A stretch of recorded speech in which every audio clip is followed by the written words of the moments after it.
Pastor Praveen అనుమానాస్పద మృతిపై ప్రభుత్వం తక్షణం న్యాయ విచారణ జరిపించి ప్రవీణ్ కుటుంబానికి న్యాయం చేయాలని రిజర్వ్ పోలీస్ యూనియన్ సంఘ కాపరి చంద్రపాల్ డిమాండ్ చేశారు. Kakinada Bhanugudi centre police reserve line లో గల రిజర్వ్ పోలీస్ యూనియన్ చర్చ్ సంఘ కాపరి చంద్రపాల్ ఆధ్వర్యంలో పాస్టర్ ప్రవీణ్ మృతికి సంతాపంగా చర్చ్ సభ్యులు అంతా నల్ల బ్యాడ్జీలు ధరించి కొవ్వొత్తులు పట్టుకుని నిరసన ప్రదర్శన చేశారు. ఈ సందర్భంగా సంఘ కాపరి చంద్రపాల్ మీడియాతో మాట్లాడారు. ఈ కార్యక్రమంలో రిజర్వ్ పోలీస్ యూనియన్ సంఘం కమిటీ, స్త్రీల సమాజం కమిటీ, యూత్ సండే స్కూల్ సభ్యులు, సంఘ సభ్యులు పాల్గొన్నారు.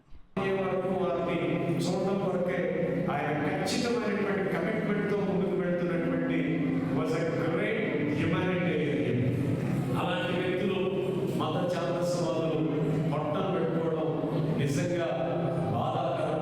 ఇప్పటికే